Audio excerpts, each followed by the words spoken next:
and Wax program with Fibber McGee and Molly.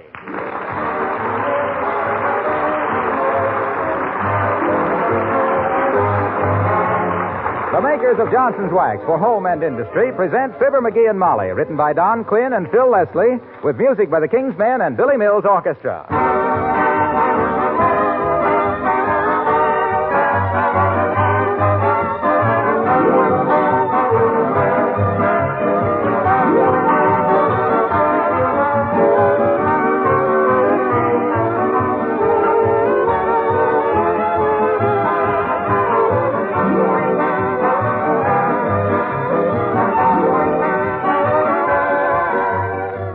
The kitchen is a popular room with most families. It probably is with yours.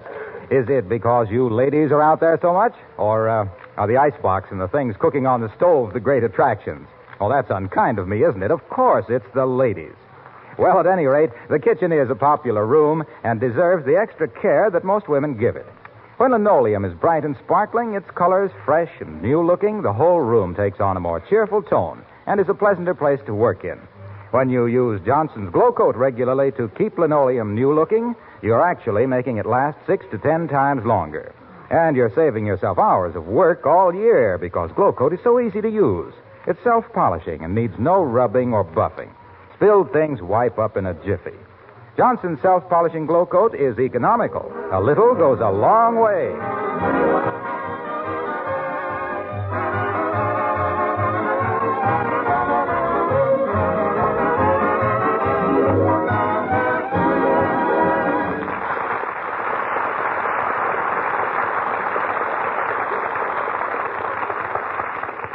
When a man has demonstrated that he isn't very smart in the daytime, there's only one answer: night school. And here, all excited at the prospect of Fibber's first evening of school, we find Fibber McGee and Molly.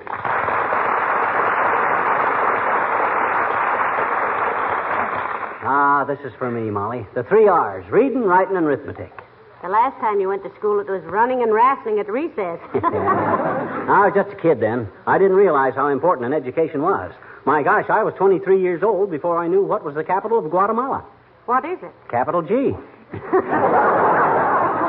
I always thought it was Guatemala with a Q. Well, I still don't quite get the idea of this sudden passion for learning. You know why? I'll tell you why. All right. Because the other day, I and a bunch of guys were standing around the cigar store, and they started to talk about inflation. And I made a triple-plated, 5-star, rhinestone-studded jackass out of myself.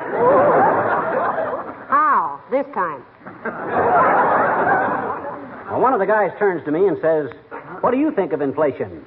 Mutton face?" Mutton face? Yeah. They call me that on account of I always have a thoughtful look on my face like a sheep, and I usually need a haircut. Well, what was your answer? The one that shook your self-esteem to its tottering foundation. Well, sir, my gosh. With inflation, I didn't know from nothing. I had to bluff. Yeah? So I mulls it over in my mind a minute. Then I says, kind of cool and casual, "Well, boys," I says, "I think it'd be a fine thing for the country." Well, what happened then, mutton face, or dearie?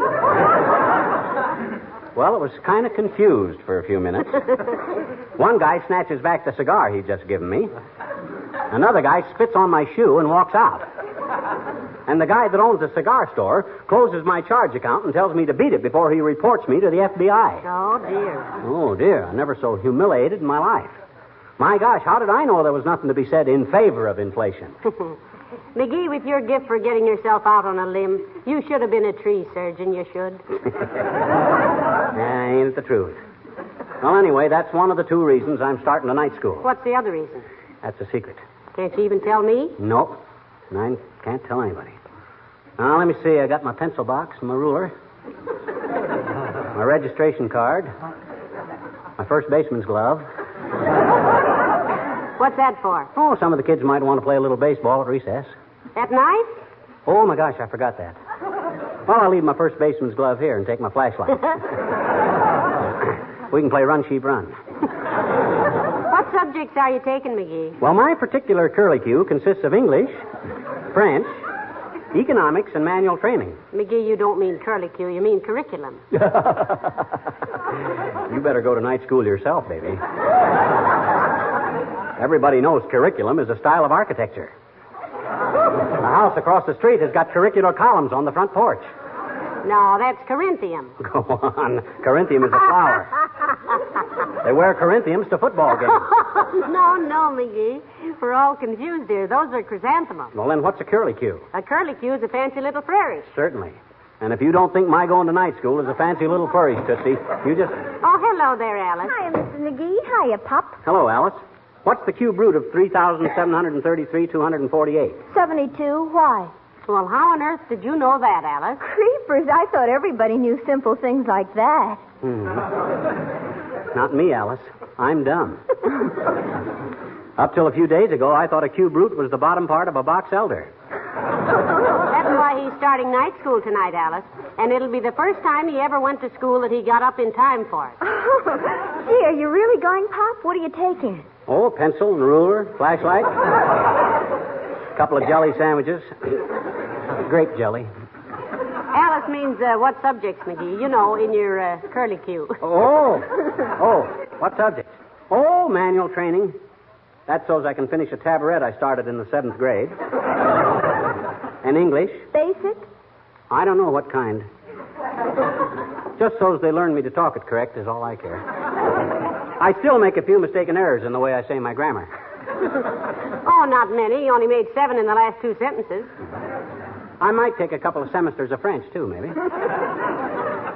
That's a good idea. Then you can ask some waiter why they always bring your demitasse in such a small cup. Well, some of the night schools have correspondence courses, too. I tried to find one for a boyfriend of mine who's over in Italy in the Army. He used to be a hog caller.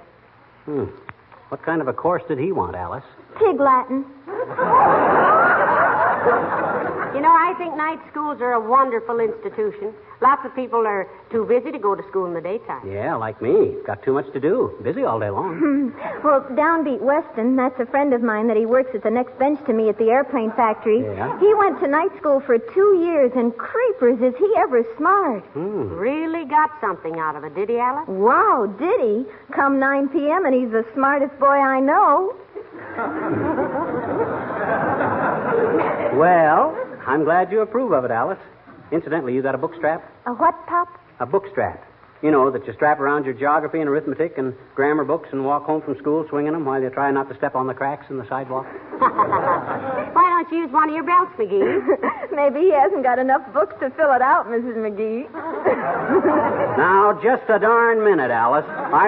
Hey, I know where there's a good leather strap. Where, dearie? Right here in the hall.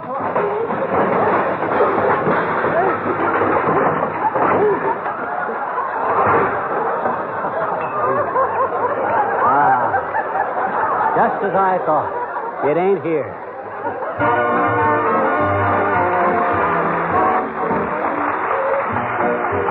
Billy Mills in the orchestra play I'll Walk Alone.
My first day at night school. Boy, oh boy.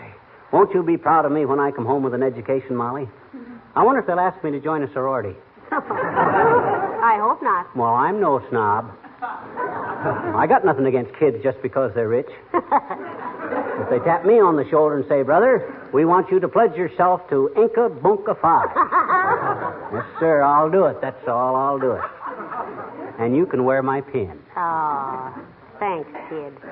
But I doubt very much if the Wistful Vista Night School has any Greek letter fraternities. I'll bet it will have. I know at least 3 Greeks that are going this semester. There's Harry Depopoulos, Nick Zaharias, and... Hey, I better find out if my lunch is packed. Hey, Beulah. Oh, Beulah. Somebody belling for Beulah?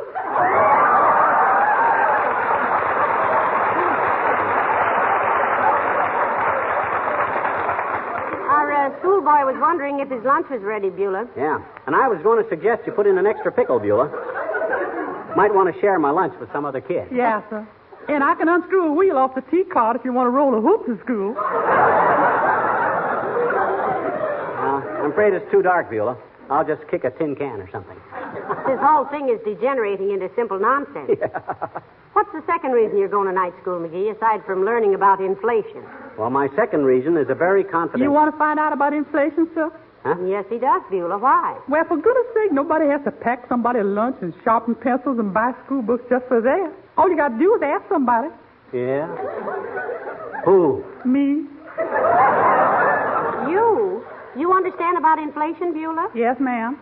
Of course, there are certain aspects of the problem which elude me, but I got me a fairly comprehensive grasp of the basic principles.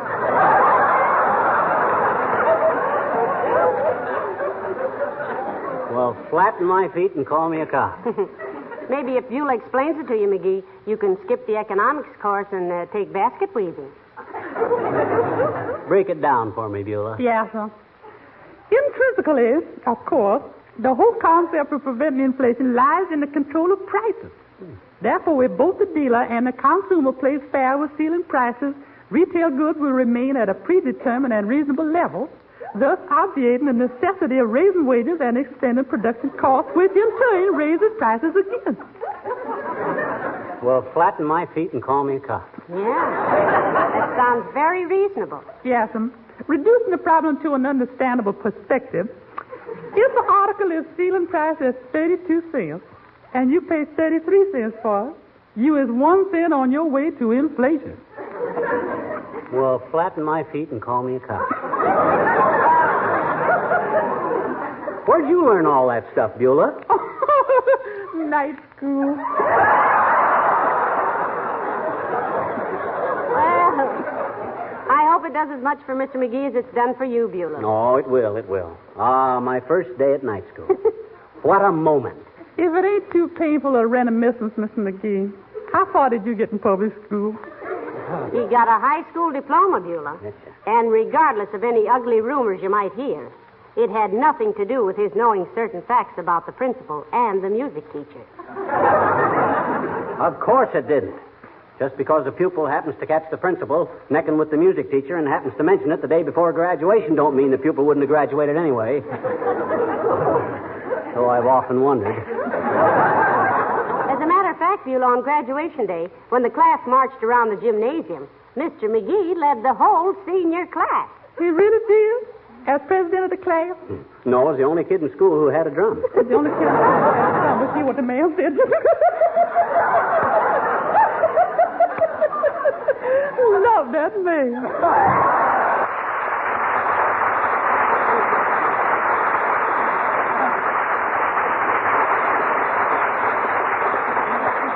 You know, dearie, I almost wish I was going to night school with you. Is it too late for me to register? Oh, no. Don't do that, Molly. Don't do that. That'd spoil all my plans. Oh, what plan? Never mind. I got a certain project in mind, and I got to do it alone. Well, all right, but now...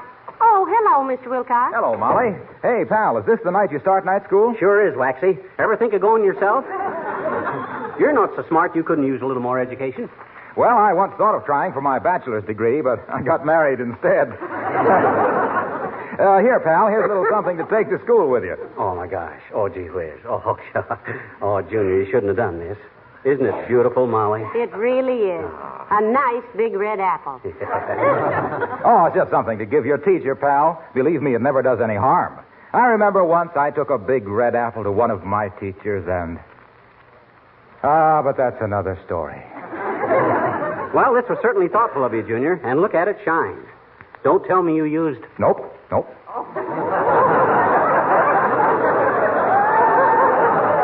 Nope, I just rubbed it up a little, that's all. You see, nature protects fruit with a natural wax finish, just like good housekeepers keep their fine possessions protected with Johnson's wax. Just imagine nature being as smart as the Johnson Company. And just imagine Waxy lugging an apple clear across town just to drag a sales talk in by the stem. Why, that wasn't my idea at all. I just wanted you to get off to a good start at school, that's all. Of course, if your teacher happens to mention the lustrous beauty and protection that a wax finish gives a mere apple, you might toss in a slug for Johnson's wax. Just in passing, of course, so that... Hey, what's the matter, Molly? You don't look happy. Well, I guess I do feel a little sad, Mr. Wilcox.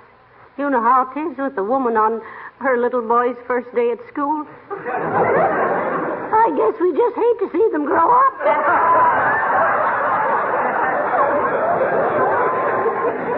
Hear you talk, anybody'd think I'd never been to school before. Well, they'd think so to hear you talk, too, pal. What do you mean by that crack, Waxy? Well, he just means you're a little careless about your grammar, dearie. You're always splitting your infinitive. Well, Dad ratted if the laundry would be a little more careful with them. Well, happy school days, pal. Good night, Molly. Well, it's getting almost time for you to go. I'll see about your lunch. Be sure you take your registration card and your other... Okay, I'll get it all. There goes a good kid.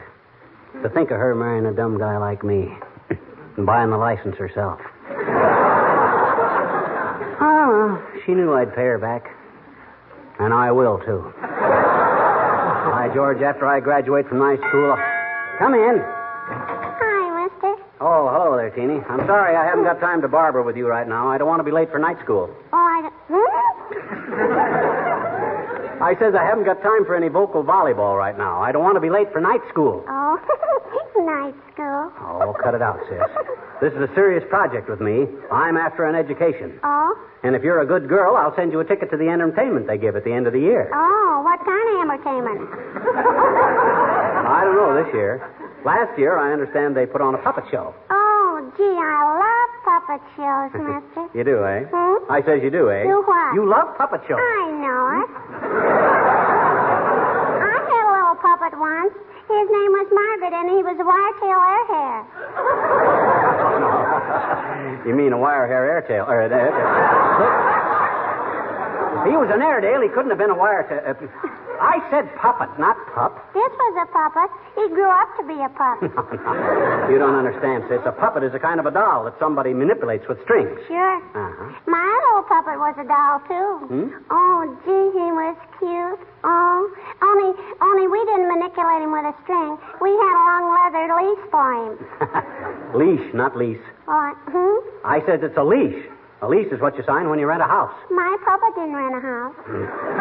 We gave him one for nothing. He didn't have any money. Look, sis. My daddy says he didn't even have a cent, except when he got wet. Now, look, sis. So I hope you do take me to the puppet show, mister. Maybe I could buy another puppet like Margaret, I tell you, there are no dogs at a puppet show. Well, I bet you they will be when they grow up, I bet you. Now, wait a minute, sis. Let me explain this. Now, look. A pup and a puppet are two different things. Are two different things. Yes. A pup is an animal, a living, breathing thing. He eats, he sleeps, Be careful, mister. There's no sense in prolonging this silly conversation any longer. You're too ignorant to understand. Oh. Well, what's so funny? I'm ignorant. Yes. But you have to go to night school. Oh, brother.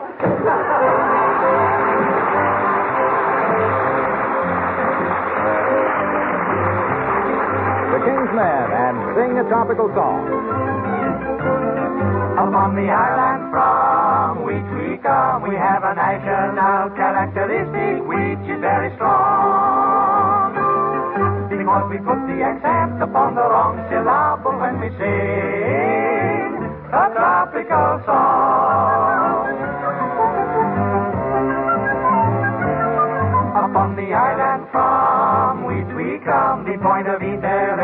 beside the coconut and the sarong is that we put the accent upon the wrong syllable and we sing a tropical song.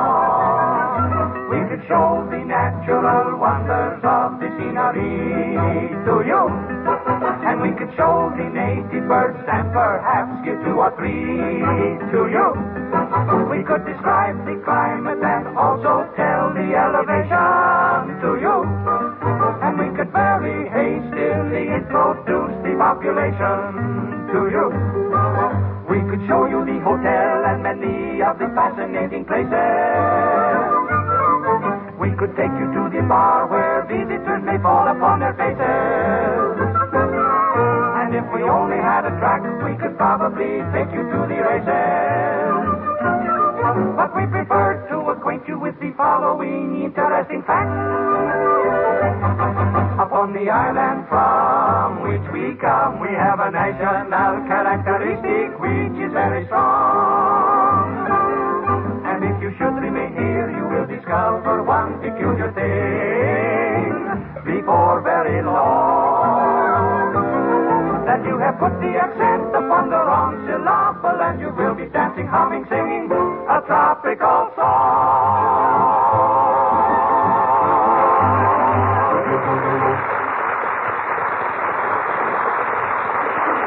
Now, let me see. I got my pencil and my ruler, my lunch, my bean shooter, my pen wiper, my book strap. Did you wash your neck and ears? After all, your first day at night school, you know. Oh, my gosh. What's the matter? A, B, C, D, F, G, H, I, J, K, L, M, N, O, P, Q, R, S, T, U, V, W, X, Y, Z. Is that right? Perfect. Why? I just wanted to be sure. I hate to get caught not knowing my alphabet the first day at night school. Well, kiss me goodbye, dearie, and don't forget to look both ways now before you cross the street. Oh, come in.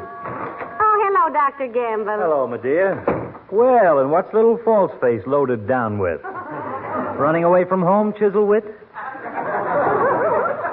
You're going to break a leg jumping to conclusions one of these days.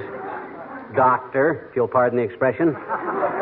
And on you, it'll look good. Himself is starting night school tonight, Doctor. Night school? Well, hypomydерmic. Yes, night school, and sneer if you want to, you big pulse pincher. Just because you haven't learned anything new in the last 20 years, don't make any snide remarks about somebody else wanting to improve his mind. Why, my dear boy, I'm heartily in favor of your improving your mind. In fact, I've recommended it many times. You certainly can't lose anything by trying it, Doctor. I should say not. And think what a thrill he's going to get when he learns to write his own name, without help. Okay. Scoff if you want to. Deride. But by George, Doc... Hey, what time is it? You've still got 3/4 of an hour. I never saw a kid so anxious to get to school. What are you studying, McGee? Well, he wants, for one thing, to study the causes and effects of inflation, Doctor. Oh, he does he? Well, I can explain that so that even he can understand. Just a matter of teaming up to keep prices down, that's all. If prices stay down, the cost of things stays down. Prices go up, costs go up. Then prices go up again, and climb in, kids, we're off to the poorhouse. I don't know why you can't understand that. Don't bother your big fat skull about what I can't understand, you big fever lover. Why, I can always... Hey, how about driving me over to school, Doc? can't get in bed with a ration board. Why would you, Doctor? Getting rid of McGee for 3 hours would definitely be considered pleasure driving. Besides, I gotta... Hey, look at the time. I gotta go. So long, Molly. So long, Wait Doc. a minute, McGee. Kiss me goodbye. Okay. Oh, come over to the window, Doctor. Look. Isn't he sweet? Trudging off to school like a little man. It breaks my heart to see him grow up so fast. Don't worry. He'll still be a little boy if he gets to be 9 feet high. Get a load of him, marching along with a big fat cigar in his little fat mouth. I wish I knew what his other reason was for going to night school. Another reason. What a day in history this is. Imagine him having one good reason for anything, to say nothing of two. Oh, he isn't so bad, Doctor. I know he isn't. You don't know what it does to me to be able to drop in on him and take turns pinning each other's ears back. Oh, that reminds me, I have a mastoid operation waiting for me at the hospital. Good night, my dear. Good night, Doctor.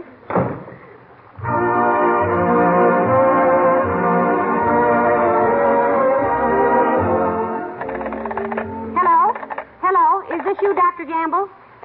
This is Molly McGee speaking. Yes, Doctor, I'm frantic. Look, I called up night school to tell McGee he forgot to take his registration card. I'm all frustrated here, and they say he never got there, and it's almost 10 o'clock. You will? Oh, thank you, Doctor. Yes, I'll meet you at the police station. Hurry now, won't you?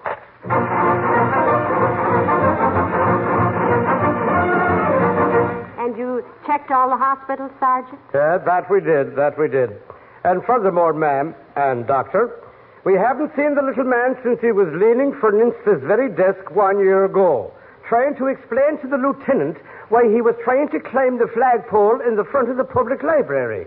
The answer being, he wondered if the ball at the top was really gold.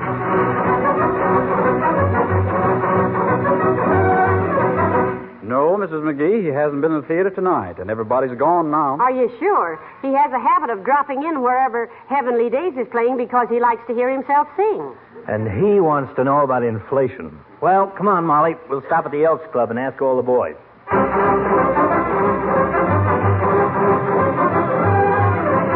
I guess I'm not supposed to go in, am I, Doctor? Oh, wives are permitted to wait in the lobby, Molly. Come on. Oh, dear, I'm so worried. I hope one of the men here has seen him. Well, I'll go in and ask if anybody has... Wait a minute. Listen. Okay, fellas. I'll take the 8 ball in the corner pocket. Combination shot on the 11 and 6. That's him, all right. Behind the 8 ball, as usual. Doggone it, I missed again. Oh, well. Have another jelly sandwich, Ozzy. Have a pickle, Ed. Get him out here, Doctor. With pleasure. Hey, McGee, come here a minute. Huh? Oh, hi, Doc. Excuse me a minute, fellas. Be right back. What's the matter, Doc? Is anything... Oh, hi, Molly. McGee. Huh? Why didn't you go to school? I didn't want to. I thought you had 2 good reasons for going. I did. And this was the second reason. Explain that, Sonny. Okay, I will. All my life, I wanted to play hooky from school without getting my bloomers blistered when I got home. And I finally did it.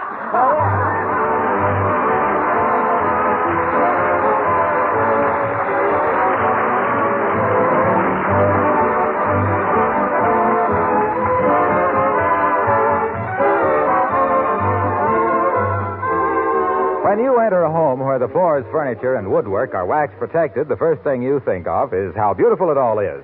That rich wax protected look is really something to admire and be proud of.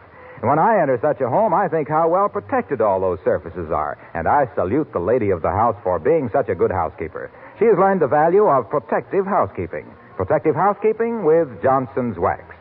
Let me list briefly the benefits you'll receive from regular applications of Johnson's Wax to the floors, furniture, woodwork, and other surfaces in your home. First, you protect your things. Make them last longer. The coat of wax takes the wear. The surface underneath is safe. Second, you save yourself hours and days of work because waxed surfaces are so easy to keep clean. Third, you have a healthier home because a waxed home is a clean home. And last but not least, every application of Johnson's Wax adds greater beauty to your entire home.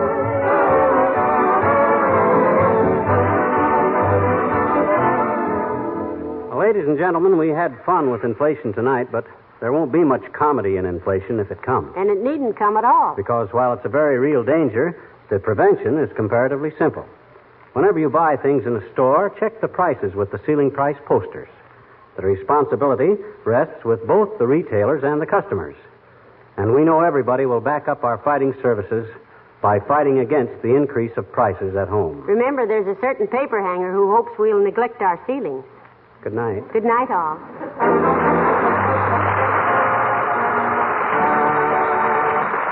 This is Harlow Wilcox speaking for the makers of Johnson Wax Finishes for Home and Industry and inviting you to be with us again next Tuesday night. Good night. This is the National Broadcasting Company.